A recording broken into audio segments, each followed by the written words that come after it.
दो भाई थे, जिनमें से एक बड़ा भाई सूरदास था, उनके नेत्र नहीं थे। छोटे भाई में बड़े भाई में बड़ा प्रेम रहता था, लेकिन पत्नी आ गई, विवाह हो गया। और जब विवाह हो गया तो भाई को, जो सूरदास जी थे, उनको एक खेत पे झोंपड़ी डलवा दी। बोले भैया तुम यहाँ थोड़ा देखभाल करना। तो ठीक है। तो भाई भोजन समय पे पहुंचाता था, समय पे भोजन पहुंचा देता था। एक दिन की बात है कि एक राजा शिकार खेलने के लिए निकला। उसी नगर का राजा शिकार खेलने के लिए गया। शिकार खेलने के लिए जब राजा गया तो वो एक शिकार के पीछे दौड़ रहा था। शिकार के पीछे दौड़ रहा था तो राजा से आगे शिकार निकल चुका था। खेत में पहले थोड़ी छोटी छोटी रस्सियों से उस खेत की देखभाल करने के लिए रस्सी बांध रखी थी। तो वो मृग जब आया तो वो मृग वो रस्सी की बाड़ तोड़ते हुए आगे निकल गया। और जब रस्सी की बाड़ तोड़ते हुए आगे निकला तो पीछे से राजा आ रहा था।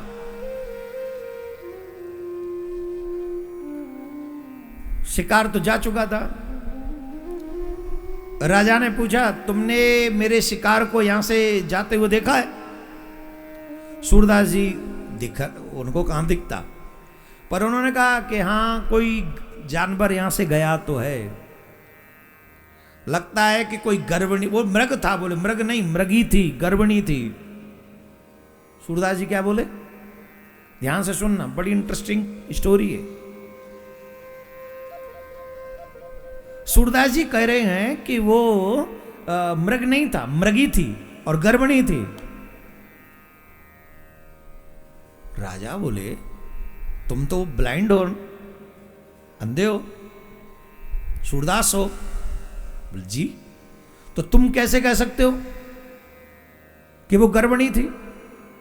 बोले राजा बड़ी सरल बात है, बहुत सरल बात है। क्या? बोले अगर मृग होता तो मेरे खेत की बाड़ को, जो मैंने रस्सी से छोटी छोटी बांध रखी थी, उसे उछाल के पार करके चला जाता। लेकिन वो मृगी है, वो भी गर्भिणी है, तो इसलिए न तो वो अपने आप को रिस्क में डालना चाहती थी और न अपने गर्भ में रहने वाले बच्चे को रिस्क में डालना चाहती थी। इसलिए वो उछल के नहीं गई, उस बाड़ को तोड़ती हुई प्राणों को बचाने के लिए गई।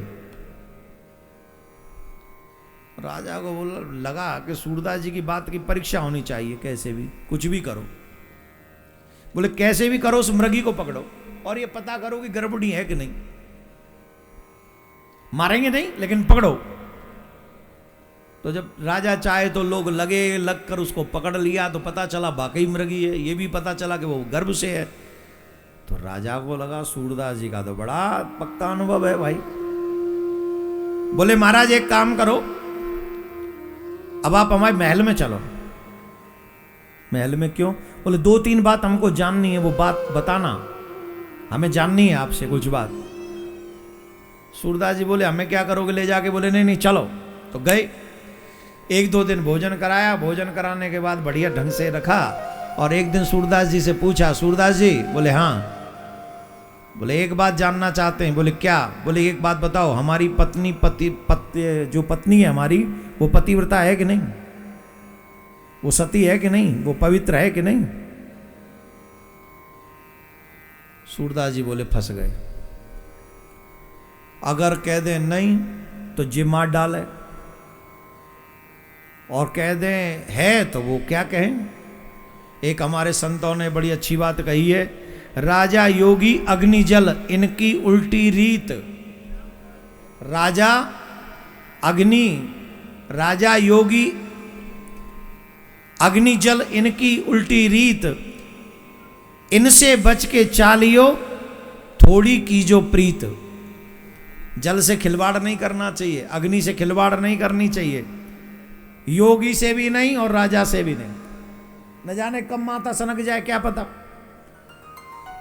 अरे बोले बताइए महाराज, मुझे परीक्षा करनी है कि मेरी पत्नी जो है पतिव्रता है कि नहीं। सूरदास जी बोले पहले आप वचन दो कि मेरे प्राण को कुछ नहीं होगा।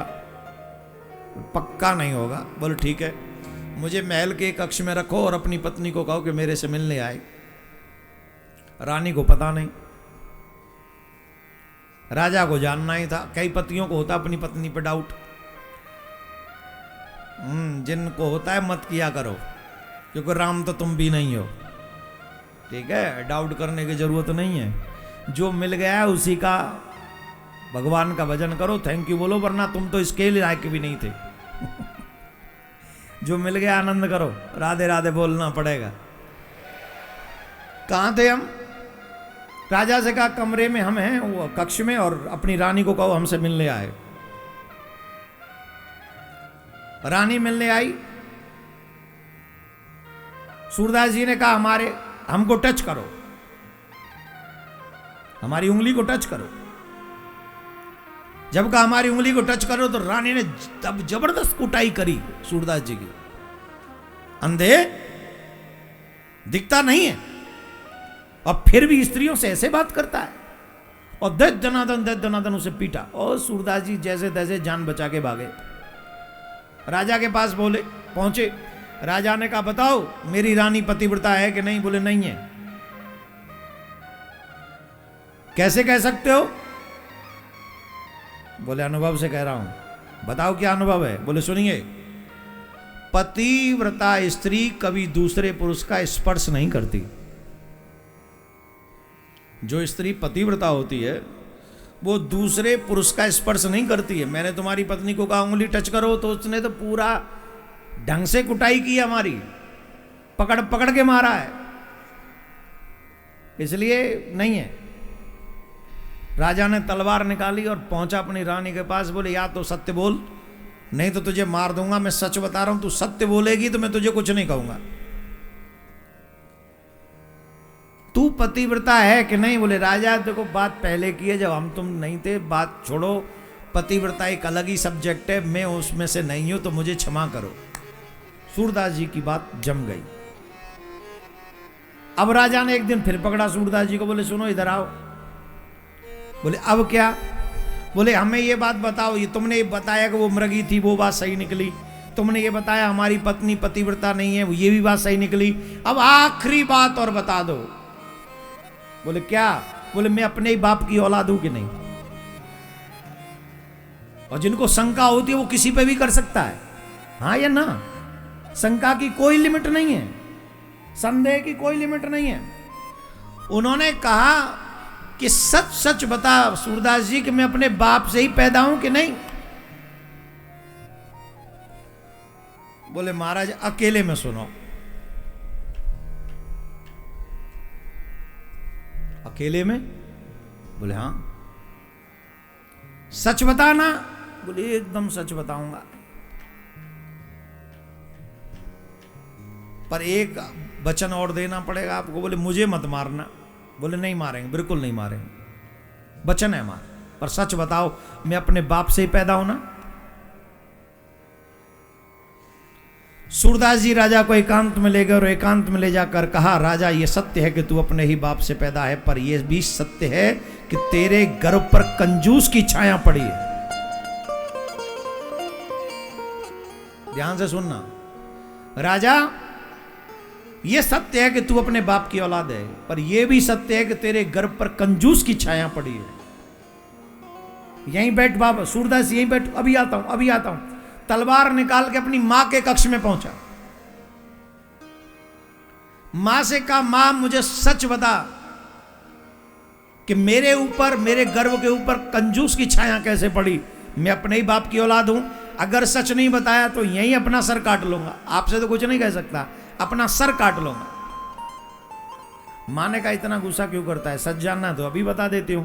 यह सच है कि तू अपने ही पिता की संतान है, पर यह भी सच है कि जिस समय तू गर्भ में था, ऋतुकाल उस समय मेरे जीवन में गर्भ से पहले था, मैं उस समय अपने केस संभाल रही थी, एक दर्पण में देख रही थी। उसी समय पीछे की तरफ से आते हुए एक कंजूस व्यक्ति का चेहरा मैंने दर्पण में देख लिया था। राजा दौड़ के आया सूरदास जी के पास। राजा ने कहा कि महाराज ये भी बात आपकी सत्य निकली कि मेरे ऊपर गर्भ में कंजूस की छाया पड़ी, पर एक बात बताओ आपको कैसे पता चला कि मेरे ऊपर गर्भ की गर्भ में कंजूस की छाया पड़ी? बोले ये भी पता लगाना कोई बड़ी बात नहीं। बोले क्या? बोले राजा, जितने बड़े ज्ञान की बातें मैंने तुझे बताई हैं, तेरी जगह कोई और होता तो मुझे उपहार दे दे के वो आनंदित कर देता। इतनी इतनी बड़ी बातें मैंने तुझे बताई हैं, जो तेरी पत्नी के संदर्भ में, मृगी के संदर्भ में, तेरी मां के संदर्भ में। अगर मैं और किसी को इतने बड़े ज्ञान की बात बताता तो वो तो मुंह मांगे न जाने क्या क्या दे देता। पर तू इतना कंजूस है कि तूने मुझे ये भी नहीं पूछा दूध पीना है कि नहीं पीना।